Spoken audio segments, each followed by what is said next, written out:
Assalamualaikum warahmatullahi wabarakatuh.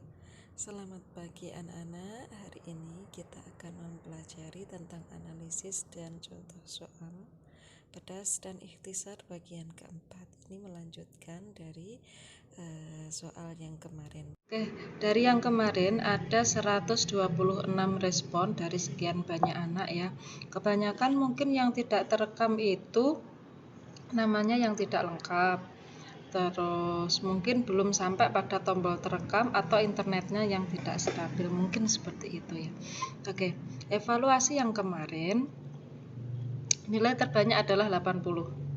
Ini nilai 100-nya dan ada juga yang nilainya 20. Ini juga ada.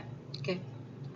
Terus selanjutnya ini kelas berdasarkan persentase banyak atau tidaknya anak yang mengerjakan ya. Oke, terus selanjutnya adalah ini nomor 1 ini banyak yang betul, nomor 2 banyak yang betul, nomor 3 lah ini dia.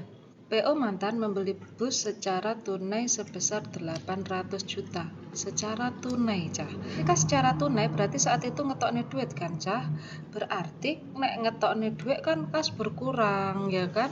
Dia membeli bus berarti kendaraan masuk apa keluar? Karena membeli bus berarti kendaraan masuk terus atau bertambah ya kan, kendaraan bertambah. Terus ketika dia itu mengeluarkan duit karena dia tunai berarti kas juga keluar, maka kasnya berkurang 800 juta, kendaraannya bertambah 800 juta. Saya kira ini anak-anak sudah paham kok, cuma sampean itu ndak teliti, yang dipilih yang E itu 80 juta bukan 800 juta begitu. Oke, beda nolnya ya. Nomor 4 banyak yang betul, 5 banyak yang betul, 6 banyak yang betul, dan seterusnya. Nah ini, nomor 8. PO mantan mengangsur pinjaman kepada Bank Legit sebesar 60 juta. Nah, mengangsur pinjaman. Mengangsur pinjaman itu berarti kan nyaur utang kan, cah? Nyaur utang berarti kan ngetokne duit. Ngetokne duit mengeluarkan uang berarti kas berkurang, ya kan? Karena dia nyaur utang, berarti kan utangnya juga berkurang kan, cah? Otomatis uang sudah disaur kan? Berarti utangnya berkurang 60 juta. Dia bayar utangnya pakai apa? Pakai uang. Berarti kasnya juga berkurang. Kas berkurang berapa? 60 juta. Berarti di sini kalau kas berkurangnya tidak ada, berarti utangnya yang berkurang. Lagi kok yang paling banyak jawabannya kok kas bertambah, ini bagaimana? Saya mumet saya ya. 60 juta untuk membayar utang kok malah kasnya bertambah lah, ya repot ya. Oke. Jadi ketika 60 juta untuk membayar utang, berarti utangnya berkurang, kasnya juga berkurang. Oke, 2 soal itu yang jadi permasalahan, yang lainnya insya Allah sudah banyak yang paham. Oke anak-anak ya. Ini tetap diingat anak-anak karena ini sebagian anak-anak sudah paham tapi masih lupa itu masuk di akun yang mana. Terutama adalah Aktiva. Di Aktiva ini kan kas sudah saya berikan contohnya, begitu kas masuk keluar, perlengkapan juga sudah saya berikan contoh, peralatan juga sudah, kendaraan juga sudah. Yang belum adalah piutang, belum pernah saya berikan contoh. Ini mungkin minggu depan ya, goodwill dan lain sebagainya. Oke. Ini adalah soal yang kemarin ya anak-anak. Disetor modal perusahaan jasa 850 juta. Karena itu modal berarti itu kan berupa uang kan, cah? Ketika itu berupa uang, pengaruhnya berarti pada kas. Kas bertambah tempatnya di debit. Loh, kok bisa Bu? Ya sesuai dengan ini, kelompok akunnya ini. Kas kan bagian dari harta. Harta bertambah tempatnya di debit. Karena dia sebagai modal, maka modalnya pun bertambah pengaruhnya. Modal bertambah tempatnya di kredit ya, seperti itu ya. Terus ini kita masukkan kepada ikhtisar anak-anak. Ketika kita masukkan kepada ikhtisar, maka akan seperti ini tampilannya. Kas bertambah 850 dan pasiva berarti modalnya bertambah 850. Meminjam uang dari bank, berarti meminjam uang itu kan utang kan, Cak? Berarti ketika utang kita kan mendapatkan uang cash. uang kas berarti pengaruhnya pada kas kita bertambah. Karena kita utang, kita juga mengakui bahwa utang kita itu bertambah. Loh Bu, kok gitu? Iya, utang bertambah kan tempatnya di kredit. Kenapa kok utangnya bertambah? Lah wong kita kan mengakui saat itu kita itu menambah utang, begitu paham ya anak-anak? Jika kita masukkan pada ikhtisar, maka akan seperti ini. Kas bertambah 350 juta, utangnya bertambah 350 juta. Selanjutnya PO Mantan membeli bus. Membeli bus secara tunai. Ingat, ketika tunai berarti kita mengeluarkan uang. Ketika kita mengeluarkan uang berarti kasnya berkurang. Kas berkurang tempatnya di kredit 800 juta. Oke. Setelah itu karena kita membeli bus berarti kendaraan kita bertambah. Kendaraan bertambah 800 juta di debit. Loh kok bisa Bu? Iya, karena kendaraan adalah bagian dari harta. Oke, jika kita masukkan pada ikhtisar maka akan seperti ini ya. Kas berkurang. Sorry, ini penulisannya kurang pas.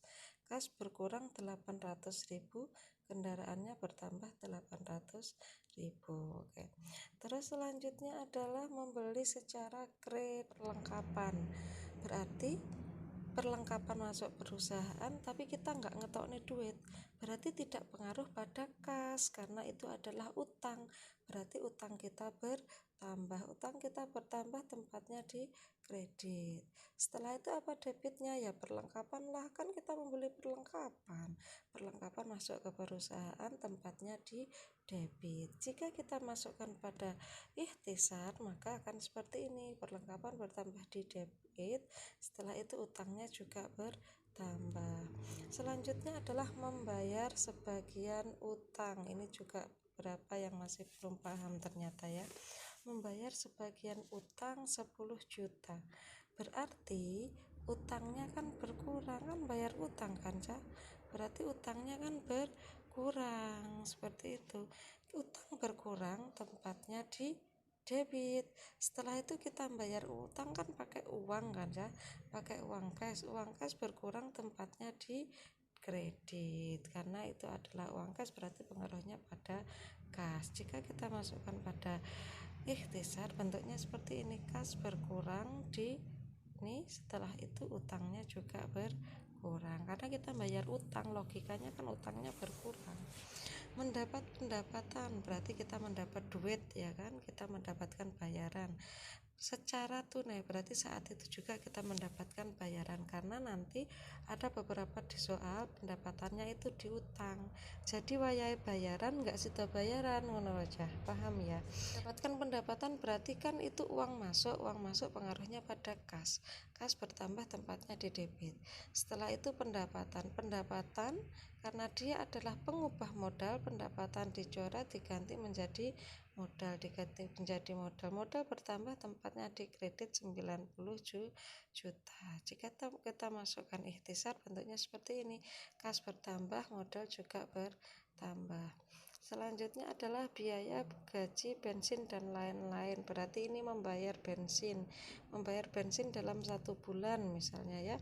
Di sini ada 40 juta. Berarti kan kita bayarnya pakai duit. Iyalah, pakai duit berarti kasnya berkurang. Habis itu ini kan masuk pada beban itu juga masuk perubah modal, seperti itu, paham ya anak-anak? Jika kita masukkan pada ikhtisar maka bentuknya seperti ini, kasnya berkurang, modalnya juga berkurang. Habis itu PO Mantan mengangsur pinjaman bank plecit. Mengangsur pinjaman berarti kan nyaur utang, berarti kan utangnya berkurang. Kita ngangsurnya pakai apa? Pakai duit, berarti kas kita juga berkurang. Kita masukkan pada ikhtisar maka seperti ini, kas berkurang 60 juta, utangnya juga berkurang karena kan kita sudah bayar gitu ya, nyaur seperti itu. Pemilik perusahaan mengambil modal itu berarti pref adalah pengambilan modal untuk keperluan pribadi, seperti itu ya. Oke. Karena dia mengambil modal berarti kan bentuk uangnya berkurang ya kan, kurang 20 juta. Habis itu karena pref pengubah modal maka pref diganti menjadi modal. Jika kita masukkan ikhtisar maka seperti ini, kas berkurang 20 juta, modal berkurang 20 juta. Penyusutan kendaraan. Jadi penyusutan atau depresiasi itu biasanya ada pada gedung, kendaraan, pokok yang aset-aset tetap seperti itu ya biasanya ya. Ini contohnya penyusutan pada kendaraan. Berarti kendaraannya kan menyusut atau berkurang. Kendaraannya berkurang atau menyusut, tempatnya di kredit. Kok bisa, Bu? Ya bisa, karena kendaraan adalah bagian dari harta. Penyusutan dia juga pengubah modal, sehingga logikanya kalau kendaraan kita berkurang kan kekayaan kita berkurang kan, berarti modal kita juga berkurang, tempatnya di debit. Kita masukkan pada ikhtisar maka bentuknya seperti ini, kas berkurang 20 juta, modal berkurang juga 20 juta. Nah, ketika kita masukkan pada ikhtisar itu tadi anak-anak, tinggal kita menghitungnya. 800 ditambah 300 dikurangi 800 dikurangi 10 juta ditambah 90 dikurangi 40, 60, 20 sama dengan berapa? Ini enggak kelihatan ya, kalau di komputer kelihatan. Ini 800, setelah itu dikurangi 20. Perlengkapan dia membelikan ketika harganya 15 juta dan tidak ada transaksi lain, berarti langsung turun gitu. Kalau utang 350 tambah 15 juta dikurangi 10 dikurangi 60 berapa gitu ya. Modalnya 850 ditambah 90 kurangi 40, 20, 20 seperti itu. Oke anak-anak, itu tadi materi saya secara singkat evaluasi materi yang kemarin. Soal hari ini silahkan dilihat di Google Form ya anak-anak. Minggu depan kita akan mempelajari tentang piutang dan lain sebagainya. Wassalamualaikum warahmatullahi